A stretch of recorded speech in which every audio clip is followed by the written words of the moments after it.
Dak Prescott is currently the quarterback for the Dallas Cowboys and has been one of the higher-end play callers in the NFL since arriving in 2016. But back in 2016, he had many question marks, hence the reason he fell to Dallas in the 4th round. Now in 2025, we're going to take a look at the 7 quarterbacks taken before Dak and where they are now. But first, let's touch on Dak and how he got to where he is today. Dak grew up in Louisiana and played football at Houghton High School. According to 247 Sports, Dak was only a 3-star recruit and the 22nd ranked quarterback in Louisiana. Dak decided to stay in his home state and attend Mississippi State over offers from LA Tech, LSU, Memphis, TCU, and others. His decision to join the Bulldogs was a good one. Dak sat on the bench most of his freshman year, but took over the starting role his sophomore year and was alright. He completed 58% of his passes to go along with 2,769 total yards and 23 total TDs. His junior year is when he took a leap and started to get noticed by NFL teams. He led Mississippi State to a 10-2 record while ranking 8th in Heisman voting. Dak finished out his senior year at Mississippi State while putting up similar numbers and then declared for the NFL draft. Even though Dak was mighty productive in college, NFL scouts just didn't see him being a good NFL starter. NFL scout Lance Zierlein gave Dak a 5.9 rating, meaning he viewed him as an average backup. His NFL comp at the time was Brett Hundley. Zierlein stated that Dak has NFL size, mobility, and enough arm, but the tape shows a player who must improve his mechanics,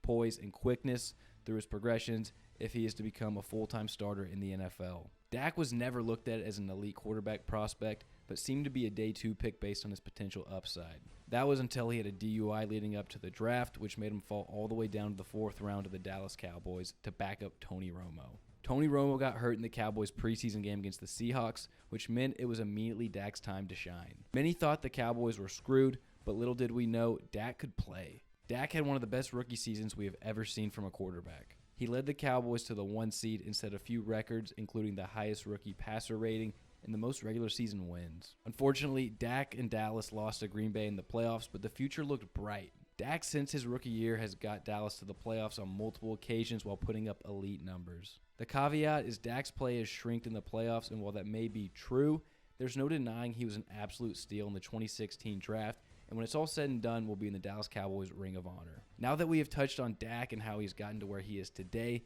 let's take a look at the 7 quarterbacks drafted before him and see how they stack up. The Rams took Jared Goff with the 1st overall pick. Goff didn't have a ton of success in college, but he did fit the mold as the prototypical NFL quarterback prospect. After an impressive combine and pro day, he leapfrogged his way up the boards to number 1. His NFL career to this point has been a roller coaster. He didn't play much his rookie year, but made a splash in year 2 while leading the Rams to the playoffs. Year 3 is when he took his big jump and looked like one of the best quarterbacks in all of the NFL while leading the Rams to the Super Bowl. The future looked bright for Goff in LA, but after 2 mediocre years following the Super Bowl, the Rams decided to trade him to the Detroit Lions for Matthew Stafford and draft compensation. Many people at this point were ready to write Goff off, but he has had a renaissance in Detroit. He led the Lions to the NFC Championship 2 years ago and was the 1 seed last year. Although he has fell short of some expectations recently in the playoffs, there is no denying that Jared Goff has had a successful career and one that could argue that it's been better than Dak's. The second QB taken off the board was right after Goff, as the Eagles selected Carson Wentz with the 2nd overall pick. Wentz had a quiet rookie year, as most rookies do, but exploded in year 2. In 13 games played, he threw for almost 3,300 yards and 33 touchdowns for the Eagles and was legitimately on pace to be the MVP of the league. Unfortunately, he tore his ACL late in the season and missed the remainder of the year. Nick Foles took over the starting role and led Philly to a true underdog Super Bowl,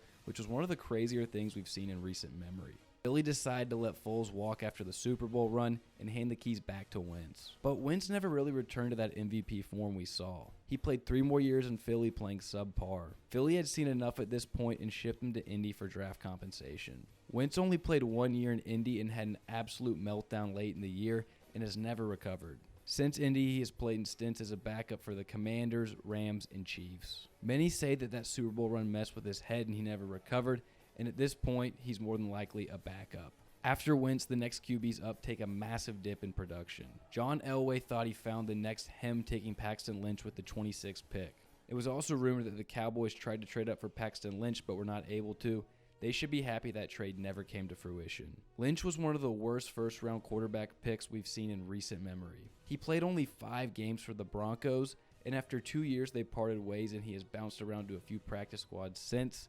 But since 2017, he has not recorded an NFL stat. and most recently played for the Orlando Guardians of the XFL. Safe to say he was a swing and a miss. Christian Hackenberg was the next quarterback picked with the 51st pick by the New York Jets. In 2013 at Penn State, there was real hype Hackenberg could be the next great quarterback prospect. But he didn't develop much his last 2 years in college, and the Jets still thought this was a good pick here.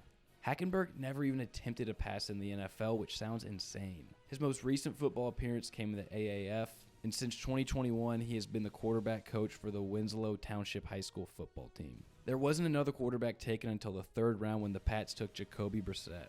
Brissett lasted only 1 year for the Patriots. They shipped him out to Indy where he played for the next 4 seasons. And since Indy, he has played for the Dolphins, Browns, Commanders, back on the Patriots, and now is the current backup for Kyler Murray in Arizona. Brissett has carved out a nice career for himself as a spot starter and a good backup. He has earned over $61 million in NFL contracts, not bad for a third-round pick. The Browns took USC product Cody Kessler with the 93rd pick. Kessler played 2 seasons with the Browns in limited action. After 2017, they cut ties with him and finished his active, underwhelming NFL career with the Jags. He did have 2 more practice squad stints with the Eagles and Pats in 2019. Cody Kessler is now a commentator for the Pac-12. 7 picks later, the Raiders took Connor Cook, who was supposed to be the Cowboys' target before getting Dak. Cook is best known for a brutal playoff appearance back in 2016, although he did make history. He became the first quarterback in the Super Bowl era to make his first career start in a playoff game. But it did not go well. Cook played miserably and the Raiders lost 27-14 to the Texans. After bouncing around a couple practice squads, he landed in the XFL, where he was beat out for the starting job by P.J. Walker, despite being the 2nd overall pick in the draft. In recent years, Cook was actually tied to the Murdaugh murders as he married Miley Altman, who was the best friends with one of the victims. And now, in 2025, he apparently works at Marcus and Millichap. Good for Connor. All in all, I think it's safe to say the Cowboys got an absolute steal with Dak in the 4th round. Outside of Goff, none of the quarterbacks have had much to look back on. Cowboy fans either love or hate Dak, and I understand why. We need to see some real playoff success before we can elevate Dak in a higher tier of the elite quarterbacks. But overall, you could do much worse taking a shot on a quarterback in the 4th round.